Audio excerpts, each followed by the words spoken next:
Bienvenidos a un nuevo programa de Agility. Hoy tengo a un super invitado, Ángel Díaz Maroto, eh, consultor, trainer y coach de agilidad. Una persona que me parece muy interesante, que nos pueda compartir el conocimiento de lo que es la agilidad empresarial y el liderazgo, que es algo que me destaco de la manera en que él ve estas cosas. Buenos días, Ángel, ¿cómo estás? Buenos días, ¿qué tal? ¿Cómo estás, Darío? Muchísimas gracias por invitarme. Ángel, para empezar la conversación me gustaría que nos dieras cuál es tu visión de lo que es la agilidad empresarial y por qué últimamente lo estamos escuchando más seguido o se está volviendo más relevante. Ujú.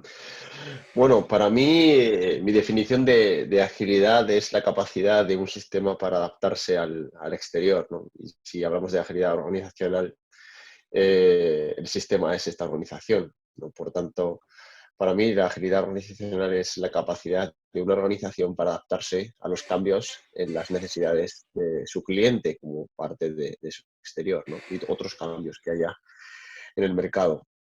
Entonces, creo que se vuelve relevante ya que vivimos en un mundo, en un contexto histórico, cultural, en el cual hay muchísimas opciones en cuanto a productos, en cuanto a servicios, en cuanto a alternativas para el consumo. Con lo cual, esta democratización del consumo, es decir, como consumidor puedo elegir más, tengo más capacidad no solamente de elegir, sino de incluso influir a otras personas para que elijan como elijo yo, a través de comentarios, a través de estrellitas en un Apple Store o a través de redes sociales. El poder del consumidor aumenta. Esto quiere decir que el negocio se ve más abocado a responder a más cambios en el exterior. Y la falta de respuesta a los cambios en el exterior implica un fracaso del negocio, implica el poner en riesgo la continuidad del mismo. Hace muchos años, si volvemos atrás en el tiempo, 50 años, 100 años, principios de la revolución industrial incluso, quizá el tamaño era suficiente para garantizar el éxito de una empresa. Cada vez más se va relevando que esto no es cierto, ¿no? Que además hace falta cumplir otros requisitos y uno de estos es responder correctamente a lo que sucede en el mercado. Esos cambios grandes en el mercado se aceleran cada vez más y por esto el negocio debe responder de esta manera. Ahora mismo no es una opción, no es un método, es una necesidad que tienen los negocios para asegurar la continuidad de estos en el mercado. Y es por eso que estamos hablando tanto de esta agilidad empresarial. Eh, Aparece la agilidad en IT como necesidad de un subsistema, que es el sistema de IT, de adaptarse a estos cambios tan constantes en el exterior de este subsistema, es decir, en marketing, en ventas, en otros departamentos que, oye, exigían cambios muy frecuentes en el software porque era su manera de responder al exterior. Y hemos aprendido que había que utilizar otros parámetros de construcción que fueran compatibles con esos cambios. Llega el momento de exportar esos parámetros de construcción preparados para los cambios también a toda la organización, porque realmente es el mismo tipo de comportamiento el que estamos observando. Y es por esto por lo que ahora se vuelve tan importante. Es decir, que las empresas tienen que aprender más rápido y identificar como patrones en los entornos para poder generar ese cambio, ¿no? Exactamente, así es. Es importante que aprendan sobre el mercado y sobre sí mismas para ser capaz de adaptarse con más frecuencia y velocidad, porque es lo que le pide el entorno.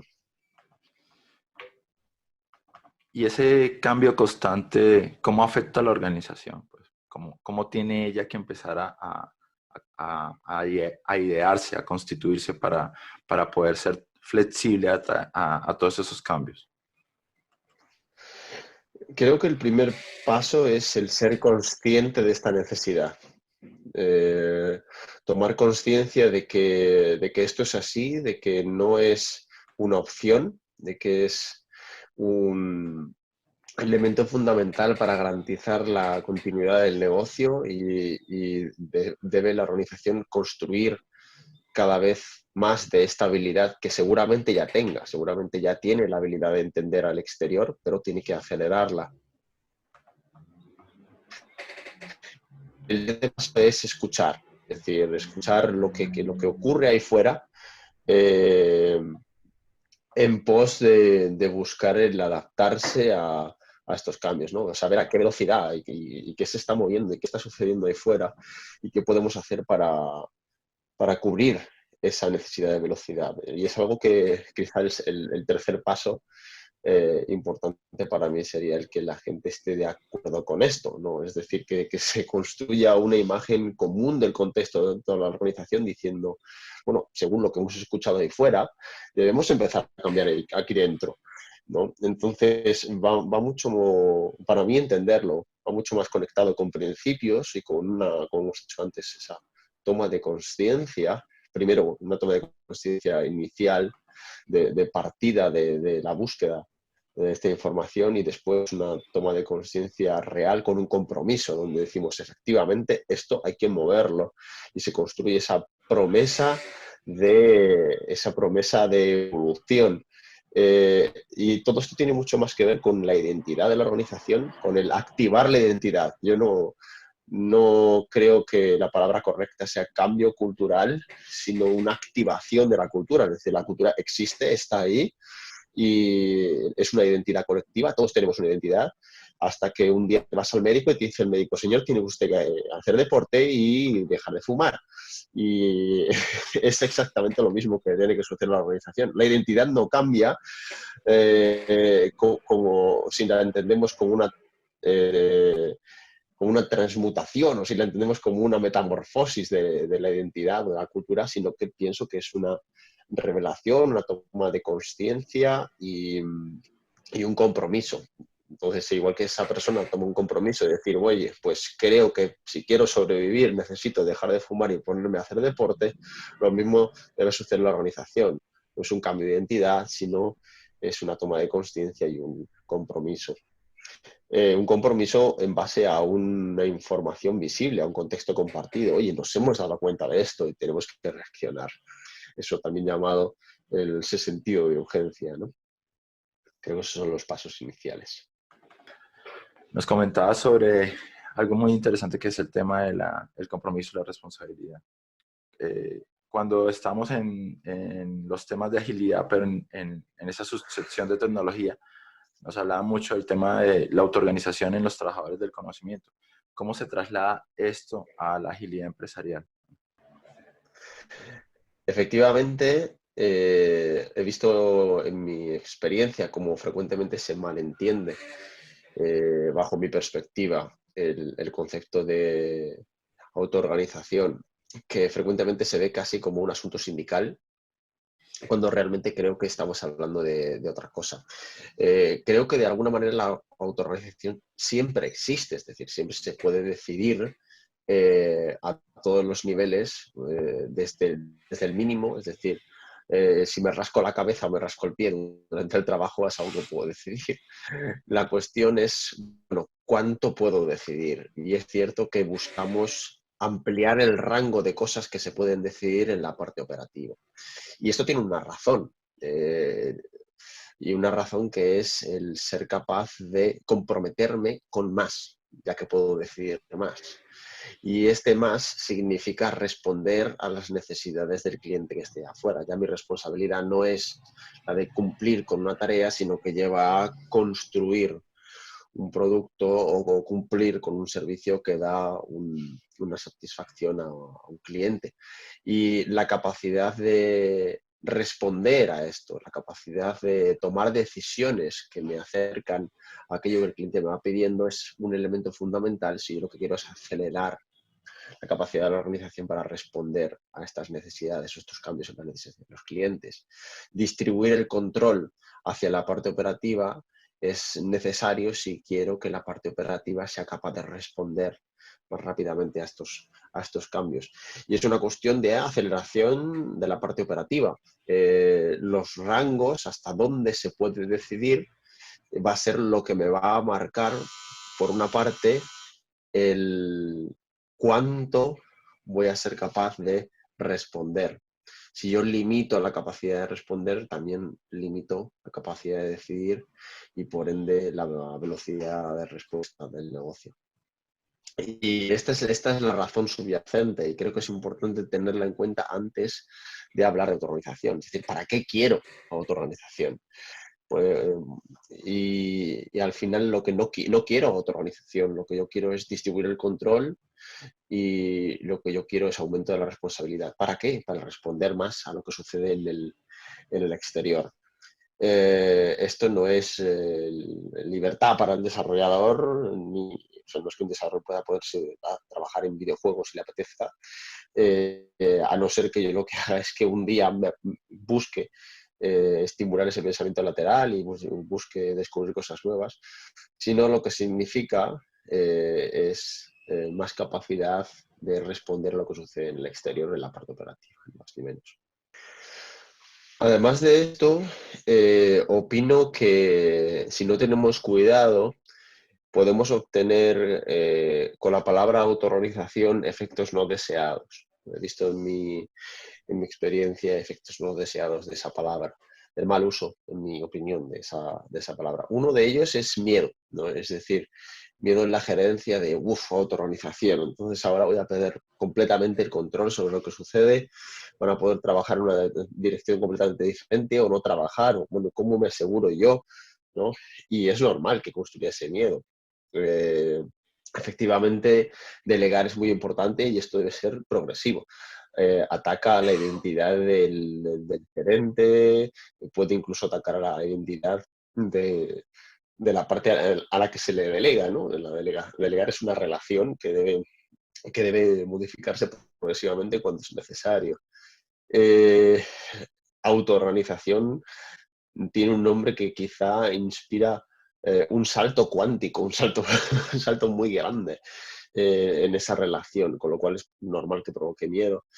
Por el otro lado, otro efecto que he visto negativo del mal uso de la palabra autoorganización es el opuesto, ¿no? Es decir, bueno, ahora como yo soy desarrollador y somos ágiles, pues me voy a autoorganizar, entonces yo haré lo que quiero y lo que no quiero no lo hago.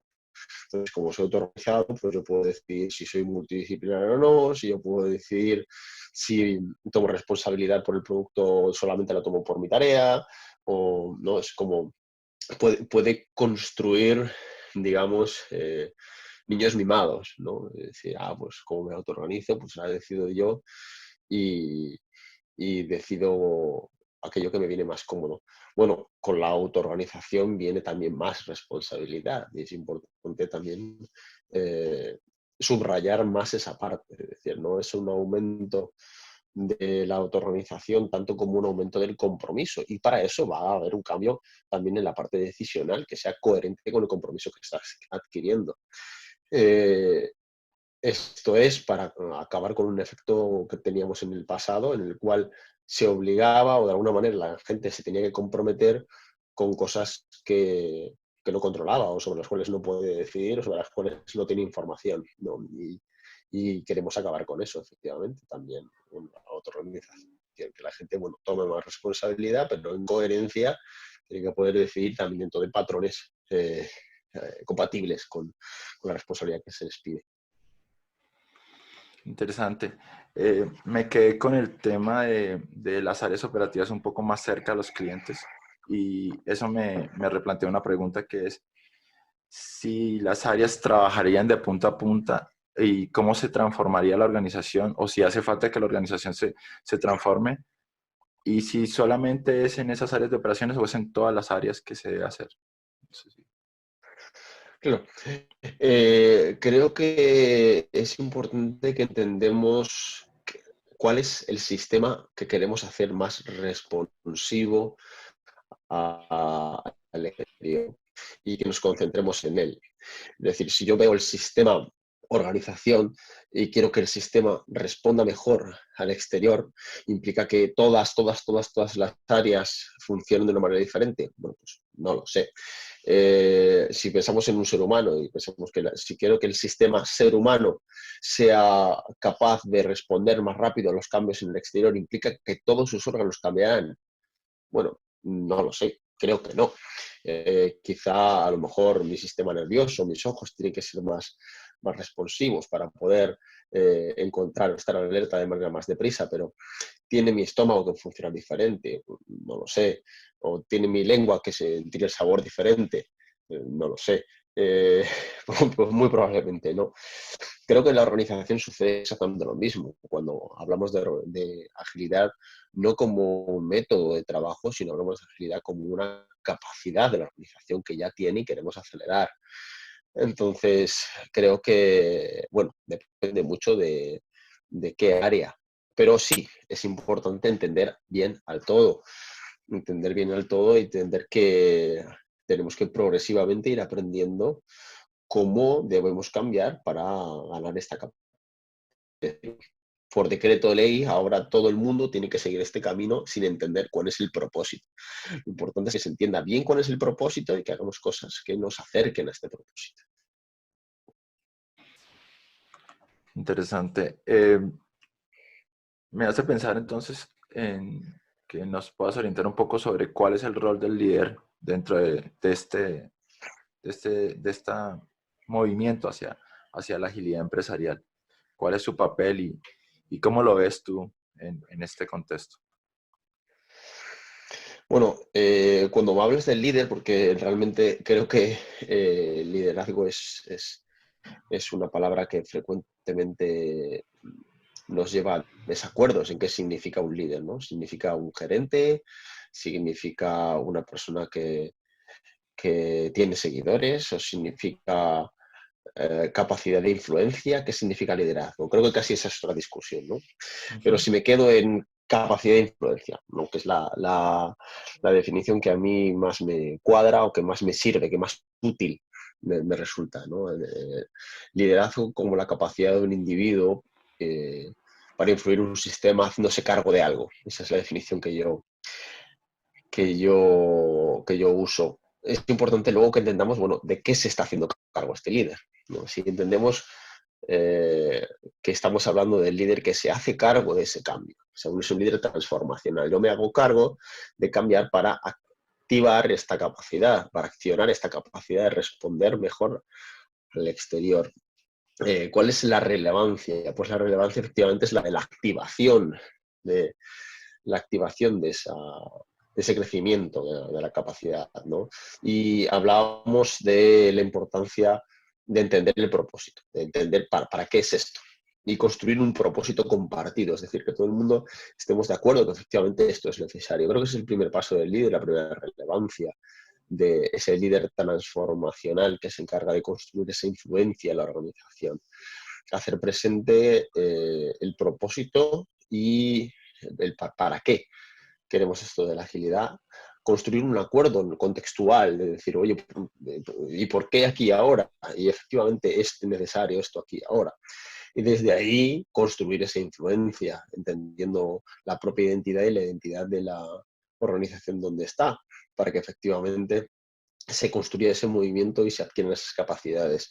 Eso es para mí lo que es fundamental a la hora de construir esas habilidades y construir la agilidad organizacional, muy por encima de quizá un mal entendimiento de una gerencia obligando a ejecutar una serie de prácticas sin entender el propósito, lo cual muy probablemente no nos llegue a los resultados esperados. Entonces, el liderazgo para mí es un elemento fundamental y crítico a la hora de construir habilidades. Hay una propuesta tuya que alguna vez escuché que se relaciona al tema del liderazgo y es el dance floor y sus 8 componentes. ¿Nos puedes comentar un poco más para profundizar acerca del tema? Claro que sí. El Leadership Dance Floor es un metamarco para estructurar conversaciones en el desarrollo del liderazgo. Y creo que hay dos elementos fundamentales a hablar ahí. Uno es el metamarco y el otro es la conversación. Se llama metamarco porque ofrece 8 perspectivas del liderazgo sin forzar cuál es concretamente el modelo o el enfoque que se usa desde estas perspectivas. Simplemente propone que tengamos en cuenta cada una de estas 8 perspectivas. Pero si yo conozco una técnica o una estrategia específica para alguna de ellas, el marco no obliga a que yo utilice una perspectiva en concreto. Por otro lado, el tema de la conversación. Al final, el liderazgo es una relación y las relaciones se construyen a través de conversaciones. A través de este tipo de interacciones se construye lo que yo entiendo como liderazgo, es decir, la capacidad de influencia. Y frecuentemente, en mi experiencia, he visto cómo estas conversaciones no han estado bien estructuradas, no han estado estructuradas alrededor de aquellos elementos que es importante tener en cuenta en un contexto determinado. Entonces, ¿qué propone el dance floor? Propone el dance floor que la primera conversación que tengamos sea alrededor del propósito. Es decir, no entender qué hay que hacer, sino entender para qué lo queremos hacer. Tener una imagen muy clara, que el líder tenga una imagen muy clara de lo que pretende construir. Y sobre todo, qué le lleva a buscar eso. El segundo paso tiene que ver con pasar de mi propósito a nuestro propósito, ¿no? Construir ese puente, que es el principio de esa relación. Con lo cual, la segunda conversación es alrededor del contexto. La conversación del contexto es la que va a construir un puente desde mi percepción del contexto hasta nuestra percepción del contexto y de ahí construir desde mi propósito a nuestro propósito. Es decir, como estamos de acuerdo, y eso es lo que se busca en esa conversación, ¿en qué estamos de acuerdo? Como estamos de acuerdo en que hay un quiebre y hay algo que queremos cambiar, vamos a entender como propósito el resolver ese quiebre, ¿no? Desde quiénes somos a quiénes nos gustaría ser. Y partiendo desde ahí se construye esta relación, donde ya se transmuta y se cambia mi propósito a nuestro propósito. Y esa es la segunda conversación y la segunda dimensión del dance floor. Después hay otras 2 dimensiones laterales en las cuales vamos a establecer 3 conversaciones en cada una de estas dimensiones. Una dimensión es la dimensión personal, es decir, yo como líder, cuál es mi identidad, qué acciones tengo disponibles. Disponibles entendido porque frecuentemente las acciones que tenemos disponibles en la vida son muchas más de las que activamos en el trabajo, ¿no? Yo tengo la posibilidad de ser una persona divertida, pero a lo mejor en el trabajo no activo esa capacidad. Entonces, la segunda conversación dentro de la dimensión del líder es entender, bueno, qué es posible para mí. Siendo la primera, quién soy yo. Y la tercera conversación es, teniendo en cuenta lo que es posible para mí, qué merece la pena activar o quién merece la pena que sea ahora, ¿no? Son esas 3 conversaciones que hay dentro de la dimensión del líder, sobre la identidad, sobre las acciones posibles y sobre el estilo de liderazgo o interacciones. Tenemos otras 3 conversaciones paralelas en la dimensión colectiva, es decir, del sistema, del lugar donde yo estoy ejerciendo este liderazgo, ya sea el equipo, ya sea la organización, ya sea el departamento. Y tiene de manera paralela estas 3 conversaciones con estas 3 distinciones. Primero, sobre la identidad.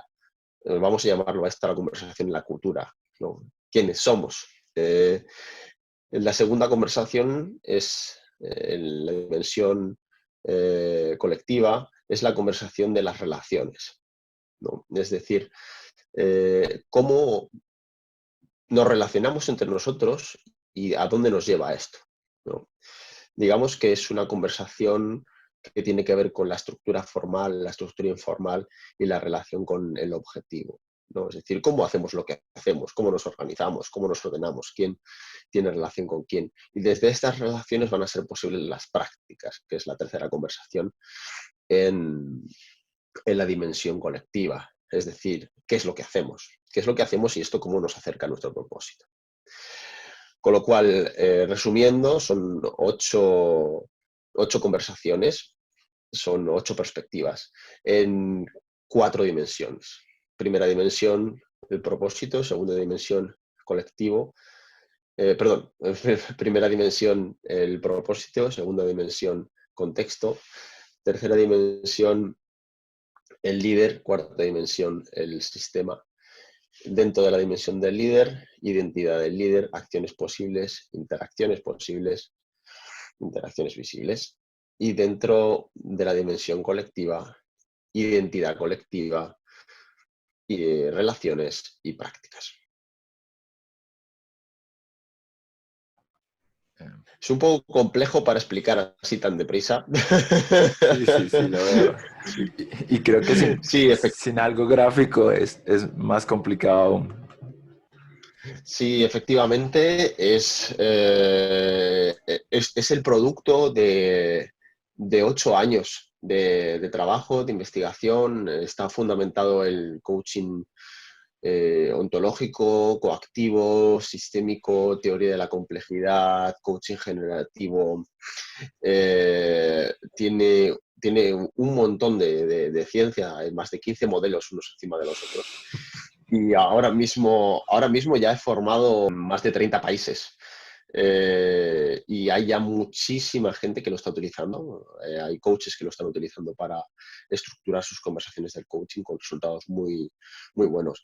Efectivamente, la potencia que da es la integración de estas conversaciones y el tenerlo en cuenta, el tener en la cabeza, ¿no?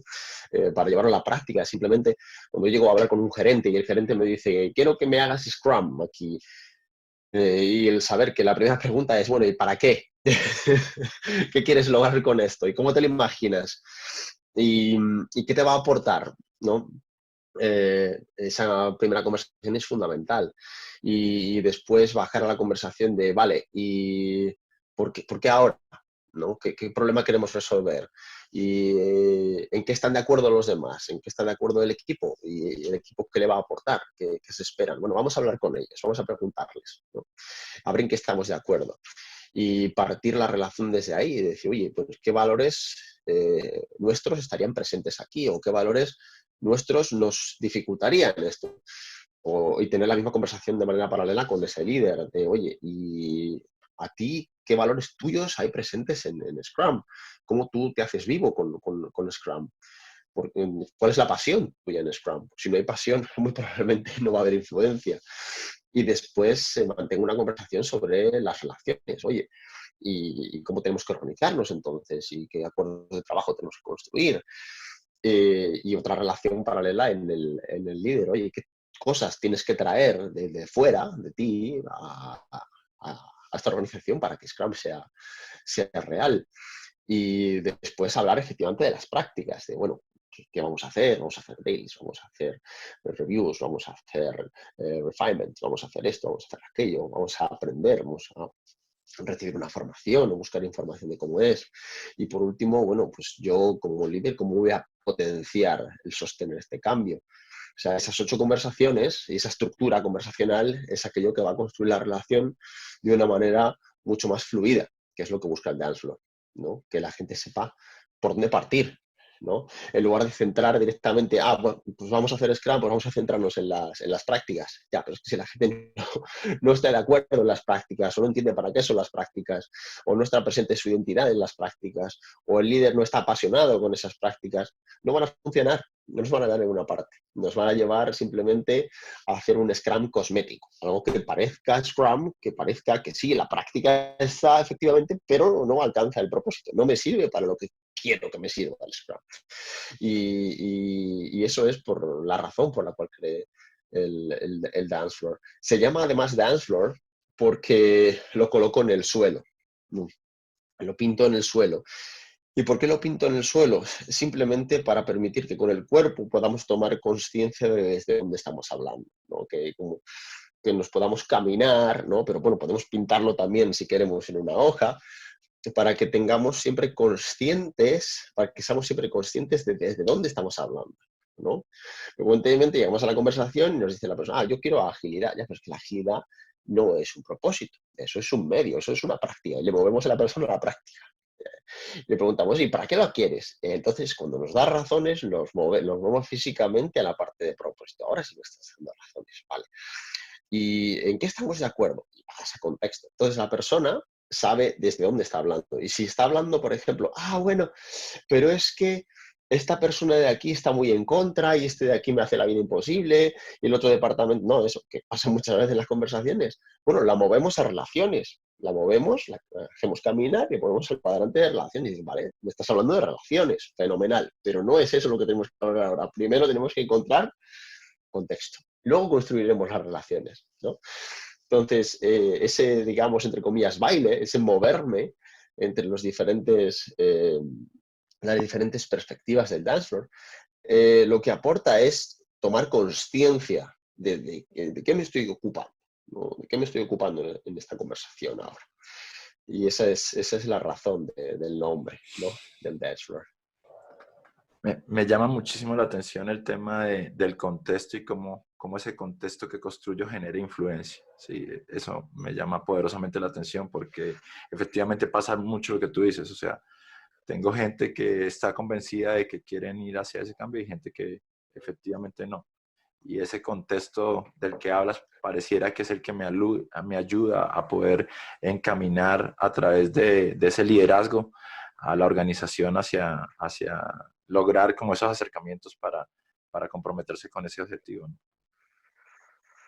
Correcto. Yo creo que no existe liderazgo sin un contexto compartido. Es como si yo viviera en otro planeta y te intentara influenciar a ti de que hicieras algo. Bueno, pues que tú vivies en otro planeta, ¿no? Por eso frecuentemente cuando se tienen conversaciones del tipo, oye, ¿cómo motivo a alguien para qué? ¿No? Mm. A mí me gusta mucho bailar, entonces yo vivo en un contexto donde bailar es importante. Entonces hay otra persona de fuera que no pertenece a mi contexto y yo quiero motivarle para que baile. Y bueno, es que a mí no me gusta, ¿no? Ya, pero es que es muy divertido, pero es que conoces a mucha gente, pero es que cuando viajas puedes viajar, puedes bailar y aprender y conocer. Ya, pero es que ese es mi contexto, ¿no? Entonces, solamente si yo fuera capaz de construir un contexto compartido, trayéndolo a la persona, y pues míralo, ¿no? Y su percepción del contexto, oye, pues es bonito, pues es divertido. Entonces ahí sí, el líder necesita ser capaz de crear contexto compartido para construir propósito compartido. Si no existe contexto compartido, no puede existir el liderazgo, porque vivimos en mundos diferentes. Por eso la conversación de en qué estamos de acuerdo es fundamental. Que nos une, o construir eso que nos une. Si pensamos en la historia, todos los grandes líderes siempre han sido capaces de construir contexto compartido. Muchas veces utilizando el lenguaje abierto, por ejemplo, o buscando un enemigo común, por ejemplo, o un significante vacío, ¿no? Es decir, el enemigo, o el otro país, o el otro lugar, o el otro equipo, o el otro, ¿no? Y eso construye contexto compartido. Sí, estamos de acuerdo en esto, bien, pues ahora buscamos un propósito. Por eso es tan importante construir un contexto compartido. Y por eso es la segunda conversación que dirige ese puente, esa construcción de puente, desde mi propósito a nuestro propósito común. Me surge una pregunta. Ya tenemos ese subsistema de tecnología que parece que está entendiendo muy bien la agilidad y que los resultados en que la organización los vea y dice, bueno, yo quisiera que un poco de esa cultura o esos valores se trasladen para acá para ver si logramos ser una organización que se adapta mejor. ¿Cómo empieza a hacer esa sinergia en tu experiencia de esa gente que pareciera que va un poquito más adelante con esta otra gente de la empresa para lograr encaminar esa transformación? Bueno, yo pienso que la primera cosa que tenemos que cuidar es no considerarnos por delante de nadie, ¿no? Porque claro, estamos hablando, como decíamos antes, de un contexto diferente.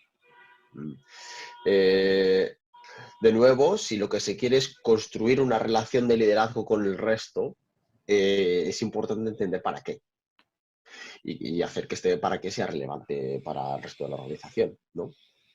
Creo que no se puede inocular una cultura. Creo que, por supuesto, una identidad influencia, ¿no? Todos cuando tenemos un amigo nuevo y ese amigo le gusta mucho salir, es muy divertido y organiza fiestas y tal, claro que construye una influencia. Pero si tenemos un grupo que no está de acuerdo en ese contexto, que no le gusta nada salir y que son muy aburridos y que les gusta otro tipo de cosas, ¿no? Quizás no va a tener esa capacidad de influir por no ser capaz de construir un contexto compartido. Sucede lo mismo en la organización. Si una persona, varias personas, un equipo, un área, busca el generar influencia en el resto, creo que la humildad, el escuchar, el entender para construir luego un contexto compartido y de ahí alcanzar el propósito compartido es el elemento fundamental para comenzar esa relación y esa progresión. Lo que no nos ayuda para nada es que llegue el departamento a nosotros somos muy buenos, nosotros somos muy listos, somos muy avanzados y vosotros que no sabéis nada y sois atasados y viejos, pues os vamos a enseñar lo que tenéis que hacer. Muy probablemente eso genere un rechazo, ¿no? O sea, como si viene un amigo que le gusta mucho la fiesta y dice, oye, no aburridos, ¿qué pasa? Siempre parados, ¿por qué no salimos por ahí? No, bueno, ¿y a ti quién te ha invitado a esta fiesta? Porque es que yo vivo en otro mundo, amigo. Yo vivo en otro contexto diferente. Lo que nos están pidiendo es que entendamos su contexto, ¿no? Entendamos su contexto, seamos humildes y construyamos una relación en base a un propósito compartido del cual nos queremos hacer cargo. Fenomenal, fenomenal. Ayuda, ¿no? Más que Sí, sí, ayuda y empatía. excelente. Nos hablaste mucho del tema de lo que es, o nos hablaste un poco sobre la cultura y ahí dijiste algo muy importante, que es que la cultura no se logra inocular. Eh, Sin embargo, he visto en algunas organizaciones que puede ser que piensen que está ese tipo de cultura, pero los comportamientos no son iguales porque las creencias son diferentes o porque están en países diferentes. ¿Cómo trabaja, cómo has visto, cómo has abordado tú ese tema? Claro, la cuestión, creo que una definición que nos ayuda de cultura es identidad colectiva, ¿no? Es una identidad, pero de un grupo. Y la cultura se fundamenta en valores, que es importante para nosotros, ¿no? En lugar de qué es importante para mí, qué es importante para nosotros. La cuestión es, a la hora de pensar en valores y en propósitos, es importante entender tres cosas, ¿no? Uno, el contexto. Nuestros valores cambian según cambia el contexto donde estamos, ¿no? Para mí puede ser súper importante el trabajo y la familia también, pero bueno, claro, si mi mamá se pone mala, pues la familia sube muy por encima del trabajo, lógicamente. O si estoy casi sin dinero, necesito dinero, pues a lo mejor temporalmente pues puede subir mi atención sobre la familia, sobre el trabajo. Entonces, efectivamente, el contexto afecta, afecta a la cultura.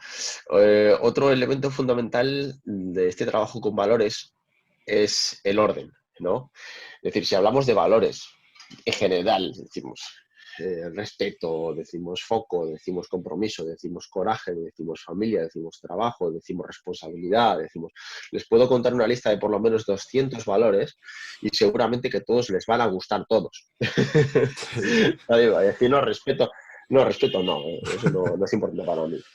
Claro, la realidad de estos valores es, bueno, cuando compiten, cómo los estoy ordenando, ¿no? El ordenarlos, es decir, bueno, cuáles son aquellos que efectivamente representan más mi identidad, es aquello que me va, que es mi cultura, ¿no? O sea, aquello que me va a definir y es de donde van a salir mis acciones. Entonces, eso, orden, el segundo factor súper importante sobre culturas. El tercer factor importante sobre cultura para mí es la interpretación de la palabra, ¿no? Yo puedo decir, bueno, para mí es muy importante la familia, pero claro, ¿desde qué perspectiva? ¿Qué significa para mi familia? Bueno, significa para mi familia estabilidad, asegurarme que todo está bien y que hay recursos para todos ellos, etcétera. Significa para mí aventura, es decir, hacer cosas divertidas, pasar tiempo con mi familia, con hijos, con mujer, con lo que sea. Significa pertenencia, significa juntarnos, pasar tiempo de calidad, tener unas navidades con un montón de gente, ¿no? O significa progreso, significa tener cada vez más dinero para mi familia, poder hacer un montón de viajes, tener un montón, claro. La interpretación de esa palabra familia es clave para entender cuál es esa identidad, ¿no? Con lo cual, ese trabajo profundo para entender qué me identifica y desde dónde salen mis acciones es fundamental. Con lo cual, yo no puedo inocular, como decíamos antes, o yo no quiero forzar una cultura. Lo que sí puedo hacer es hacer presente la importancia de algo, ¿no? Es decir, cuando vas al doctor y te dice el doctor, mire, pues tiene usted 120 de tensión y eso implica que tiene usted que cuidarse el corazón. Entonces ahí estamos de acuerdo en el contexto. Pues oye, lo vemos, efectivamente. Hace falta mover estos valores, ¿vale? Para mí es importante pasarlo bien con los amigos y tomar cervezas y todo lo que sea, pero como veo que aquí, como dice el doctor, como también es importante para mí seguir vivo, pues lo voy, cambio mis valores, cambio mi orden, cambio mi interpretación.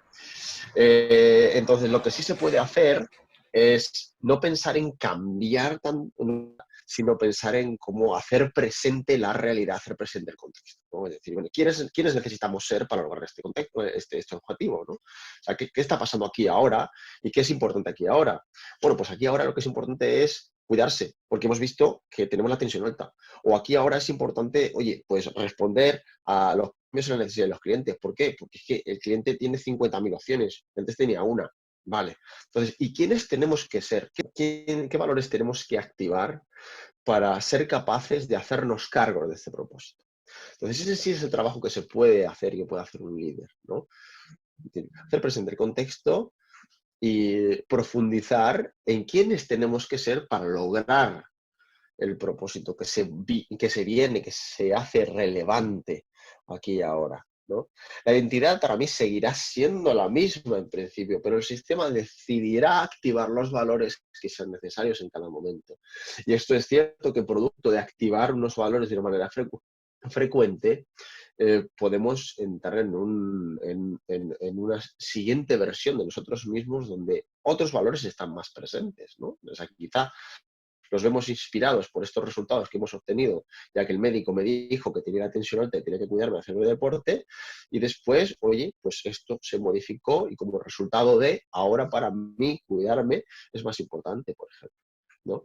No es que he forzado el hacer presente este valor, sino que, bueno, he permitido que el sistema, que la persona, active este valor para encontrar ese propósito. Al final los propósitos son una excusa para construir capacidades, ¿no? Y eso creo que es lo que se queda tanto en la organización como igual en el ser humano, esa capacidad construida por esa persecución de esos propósitos, ¿no? Crecemos y somos capaces de hacer más cosas por todos los propósitos que hemos tenido durante nuestra vida. Y eso sucede en la organización igual, exactamente. Se marcan esos propósitos y se obtienen valores y capacidades y se evoluciona en esa identidad producto de la persecución de todos esos objetivos. Creo que es un planteamiento quizá no tan simplista, es complicado, pero en mi experiencia es muy útil, ¿no? Eh, entonces, efectivamente, se evoluciona y se evoluciona en base a la persecución de objetivos, en base a entender un contexto común. Hablaste de objetivos y mi planteamiento es que la organización tiene que cambiar la concepción de cómo construye esos objetivos, dado este cambio que está logrando en la gente abajo. Y además de esa forma de cambiar, pues cómo cambia su planificación. ¿Cómo has visto ese proceso dentro de las organizaciones con las que has acompañado? Ujú. Bueno, en mi experiencia, efectivamente es uno de los puntos flojos a la hora de hacer sostenibles los cambios, ¿no? Es decir, frecuentemente veo como en organizaciones eh, se pide una cosa y se mide por otra. O sea, Exacto. yo te voy a medir por tu capacidad de terminar cosas o por tu velocidad o por tu rendimiento, y por otro lado te pido que seas capaz de adaptarte a las necesidades de los clientes y que entiendas a tu cliente. Bueno, creo que es importante construir esa coherencia, ¿no? Es decir, medir por lo que se pide. Yo he construido un sistema que me ayuda a esto, ¿no? He construido un sistema que me ayuda a medir y proponer objetivos de manera integral, en forma que no nos dejamos atrás nada, ¿sí? Creo que es importante medir la calidad, creo que es importante medir la eficiencia, y esos dos parámetros creo que es algo que hacemos frecuentemente, bastante bien. Creo que también es importante medir la agilidad, ¿no? O la adaptabilidad, es decir, la capacidad de entender a mi cliente, responder a sus necesidades. Y por otro lado, también ser capaz de medir la resiliencia, es decir, ¿qué lado está el grupo y cuál es la aportación de los individuos a eh, la fuerza, el sentido de pertenencia dentro del grupo, ¿no? Es decir, medir la colaboración de alguna manera. Esos dos parámetros en mi experiencia es algo que no estamos acostumbrados a medir y si efectivamente queremos construir agilidad, quizá tenemos que darle un poquito más de atención a estos dos. Entonces, 4 cuadrantes propongo, ¿no? Medir algo que tenga que ver con la calidad y que dependa, bueno, del individuo y de su propio crecimiento, de su propia mejora, con el propósito de que él esté contento y feliz como artesano, como trabajador, como profesional. También creo que merece la pena medir a nivel de grupo cuál es el rendimiento, cuál es la capacidad de entrega, cuál es su velocidad, cuál es su throughput, cuál es la parte tangible, cuál es la parte económica, y eso creo que merece la pena medirlo a nivel de grupo. ¿Para qué? Para que bueno, pues la gerencia esté feliz por sus objetivos, que seguramente ellos también le están pidiendo y que se están escalando seguramente. Por otro lado, merece la pena medir a nivel de grupo cómo el grupo hace feliz al exterior, ¿no? Es decir, cómo aprovecha el feedback del exterior, qué feedback recibe del exterior, digamos, de su cliente, digamos, de otro departamento. De manera que también eso, como decíamos, ese cliente es feliz. Y por último, medir también cuál es la contribución de cada individuo a su grupo, ¿no? Con el objetivo de que el equipo donde trabaja sea feliz y sea feliz gracias a la pertenencia de esa persona, ¿no? Frecuentemente he visto como los objetivos estaban solo orientados a que el jefe fuera feliz, ¿no? Entonces la gente deja de trabajar para su cliente y se dedica a trabajar para su jefe, pero es mala idea. Con lo cual, creo que merece la pena que buscar 4 objetivos, que un objetivo haga feliz a la persona, que otro objetivo haga feliz al jefe, que otro objetivo haga feliz al cliente, que otro objetivo haga feliz al resto del equipo. Por otro lado, he visto como si se medían resultados solamente a nivel de equipo, nadie se hacía responsable de manera individual de su parte del trabajo. Y por otro lado, si se medía solamente a nivel individual, era muy difícil trabajar en equipo. Propongo que, como decía antes, 2 de ellos se midan a nivel individual y 2 de ellos se midan a nivel de equipo. Y para mí lo más importante a la hora de plantear objetivos es que sean balanceados, ¿no? Es decir, que sean sistémicos y que tengan que ver con, o sea, que sean, mejor dicho, integrales, que cuiden de diferentes perspectivas, que cuiden de calidad, economía, cliente y resiliencia. Y es así como yo le acompaño a mis clientes a que midan sus resultados, es que se planteen objetivos. De la manera de eso, que provoquen o promocionen un crecimiento integral en las habilidades de la organización. Nos hablas de los ejecutivos, me parece ese C-level que por alguna otra razón alguien llega y les vende la agilidad como para poder ser más rápidos y poder tener un mejor enfoque en esto que llaman Customer Centric.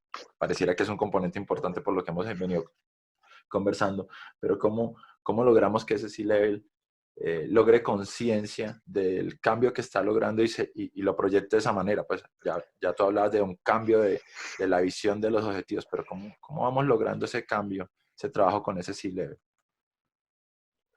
Sí, como bien dices, lamentablemente hay un quiebre fuerte en la industria ahora mismo. Hay un quiebre porque efectivamente se está pidiendo una cosa y se está midiendo por otra. Eh, Efectivamente, el mercado nos pide que seamos capaces de adaptarnos a las necesidades de los clientes y, sin embargo, frecuentemente solo somos capaces de medir por resultados que tienen que ver con la eficiencia, por costes y beneficios. Cada vez más organizaciones se van dando cuenta de la importancia de esto, ¿no? Yo, en mi experiencia, cuando vamos ya arriba, a C-level más maduro, más experimentado, que entiende el mercado actual, sabe que la manera de garantizar la continuidad del negocio es a través de entender al cliente y responder a lo que necesita. Las personas que llevan tiempo en los negocios, que son emprendedores, que trabajan como a nivel ejecutivo, entienden que los negocios no están ahí para hacer dinero. No, los negocios están vivos en el tiempo. Como consecuencia de esto, y claro, irán haciendo dinero, ¿no? Pero no vale solo con hacer dinero, no es suficiente. Si la organización está solo centrada en hacer dinero, muy probablemente está en riesgo de no subsistir. Además de centrarse en hacer dinero, tiene que tener productos de calidad, tiene que ser capaz de responder a los clientes y tiene que asegurar de preservar y adquirir talento de toda la organización. No vale solo con hacer dinero. El quiebre es ese. Frecuentemente se pide a un nivel quizá no ejecutivo, sino un poquito más bajo, concentrarse en la eficiencia. Y bueno, pues se llama al consultor de turno, que lamentablemente vemos que responde de esta manera, ¿no? Estos son mis principios, pero si no te gusta tengo otros, ¿no? La agilidad es para responder a las necesidades de los clientes, pero bueno, si no es eso lo que quieres, te puede servir también para el tema de construir más deprisa. Eh, y al final, bueno, pues la base del capitalismo es vender lo que la gente compra. Y efectivamente sí, eso es algo que la gente compra, ¿no? Sí. El problema es que no es cierto. Y ya vemos como muchas organizaciones se han visto frustradas por el buscar un propósito que la agilidad no cumple, ¿no? Simplemente, pues vamos más deprisa, morir más deprisa, que no es el propósito de la agilidad. Yo creo que ya a nivel ejecutivo se entiende que los negocios se sostienen por muchas cosas, no solamente por hacer dinero, y que estamos preparados para hacernos cargo de estas otras cosas, es lo que tenemos que demostrar, ¿no? Eh, Cuando un C-Level piensa, porque él sabe que necesita ayuda para entender a sus clientes, frecuentemente no piensa en agilidad, ¿no? Cuando piensa en agilidad, piensa en aumentar el rendimiento, piensa en eficiencia. Y no nos encarga que le ayudemos a entender a su cliente frecuentemente. Creo que nuestra responsabilidad pasa por hacer presente que estamos preparados para esto. O sea, que podemos ayudarles con esto que ya es importante para ellos. No creo que merece la pena que no nos equivoquemos y pensemos que la gerencia solamente se concentra en dinero y en eficiencia. Esto no es cierto. Ellos saben perfectamente que tienen que preocuparse de sus clientes. Lo que sí todavía no hemos demostrado que somos nosotros los que tenemos capacidades para aumentar esta habilidad. Entonces nos toca demostrarlo. Toca demostrarlo, hacer presente que tenemos herramientas para esto, ser coherentes, cuando nos digan, oye, esto va para velocidad. No, esto no va para velocidad, esto va para otra cosa, esto va para adaptabilidad. Eso es lo que construimos. Hay adaptabilidad. Entonces, tenemos que quizá construir, en mi perspectiva, tenemos que construir reputación. Reputación a nivel de estrategia de negocio con capacidades de permitir responder mejor a las necesidades del cliente.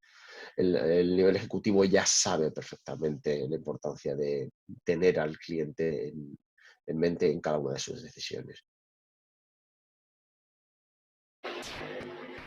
Bueno, bastante complejo, pero te voy a pedir una Sí. última pregunta de cierre, como No sé creo si que... respondía a tu pregunta Sí, o... no, está bien. Lo que veo es que el panorama de todo lo que hemos conversado no se ve nada fácil. Y mi siguiente pregunta va en qué vislumbras, qué es lo que las organizaciones van a tener que afrontar, más allá de lo que conversamos. ¿Sí? Por eso te decía que lo que venía como pregunta puede ser un poco más complejo, ¿no? Bueno, para mí, yo honestamente lo tengo bastante claro, lo que, lo que es necesario construir en las organizaciones. O sea, ahora mismo vivimos en un mundo en el cual hay muchas opciones, como decíamos, y tenemos que adaptarnos. Esto que está sucediendo ahora, de tener un producto nuevo en el mercado casi cada día, no sucedía hace pocos años cada mes, y hace algunos años más cada año, y hace otros cuantos años más cada varios años, ¿no? Hace 50 años no teníamos las mismas opciones que ahora y se ha ido acelerando. Creo que lo que está pasando ahora, que sucederá con más velocidad en el futuro, es tener jugadores que cambien completamente las normas del sector, ¿no? Es decir, no solamente alguien que llega con un producto, sino que llega con un modelo de negocio disruptivo. Entonces, el cambio disruptivo tipo Netflix, tipo Airbnb o tipo Bird, por ejemplo, con las patinetas, etcétera, etcétera. Esos cambios que casi construyen un cambio social disruptivo, creo que serán cada vez más frecuentes. Cada vez el coste marginal tiende a cero, coste de producción de cualquier bien tiende a cero. Y ahora mismo incluso el coste de comenzar un negocio tiende a cero. Es cada vez más fácil abrir una startup, es cada vez más fácil tener una idea y hacerla viva, y que esta idea cambie las reglas del juego. Con lo cual creo que las organizaciones, sobre todo las grandes, deben prepararse para estos cambios disruptivos en los mercados, ¿no? Yo estoy trabajando ya hace tiempo en un método para esto, que he trabajado con algunos clientes. Está fundamentalmente basado en simulaciones, hacer simulaciones de cambios disruptivos y de estas simulaciones obtener aprendizaje que servirá para que el día que se materialice ese cambio disruptivo, pues tener habilidades nuevas en cuanto a eh, identidad, ¿no? En cuanto a cultura de la organización, es decir, estar preparado con optimismo, con sentido de pertenencia, etcétera, etcétera. Por otro lado, estructuras, ¿no? Es decir, ser capaz de conectar con gente dentro y de fuera de la organización para responder ante esta crisis. Y por otro lado, prácticas, ¿no? Es decir, procesos estándares de los cuales podemos activar en el momento que esa crisis se materializa. Siempre en estas 4 dimensiones, ¿no? Dimensión operativa, dimensión financiera, dimensión reputacional del contacto con el cliente y dimensión de personal, de talento, ¿no? Es decir, son esas 4 dimensiones que tenemos que ser capaces de sostener ante esta disrupción, ¿no? Esa disrupción puede afectar, eso como hemos dicho, operativamente, económicamente, reputacionalmente o en cuanto a talento, personas. Entonces sí, bueno, yo estoy trabajando en un método para esto y estoy bastante convencido de que en el futuro las organizaciones tendrán que centrarse no solo en construir agilidad, es decir, no es que nos olvidemos de la agilidad, es que además tienen que construir más resiliencia. O sea, esto creo que es todo incremental, ¿no? Es decir, no nos hemos olvidado de la calidad con la agilidad, no nos hemos olvidado de la eficiencia con la agilidad, que para mí es la adaptabilidad. No nos vamos a olvidar de la adaptabilidad, ni de la eficiencia, ni de la calidad cuando necesitemos más resiliencia. Entonces creo que ese es el futuro. Bastante interesante el tema de la disrupción y ese modelo que estás desarrollando. Bueno, darte las gracias por todo este conocimiento que nos has compartido hoy. Interesante, mucho que hacer en las organizaciones, mucho que trabajar. Y bueno, nuevamente muchísimas gracias por la invitación y no sé si quieras decir algo para cerrar.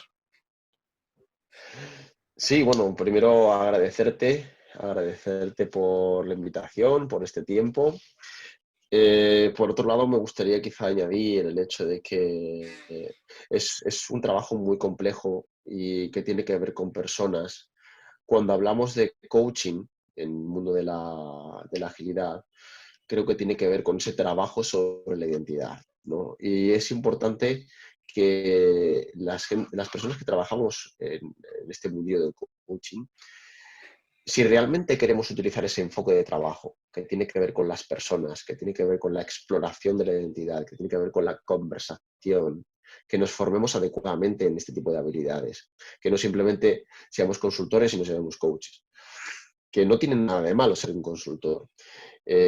Cuando hacemos consultoría, sí, vamos a trabajar en opciones, vamos a trabajar en posibles técnicas, vamos a trabajar en esa parte técnica, sin quizá profundizar en la identidad. Y no tiene nada de malo, y es importante que respetemos esos espacios, ¿no?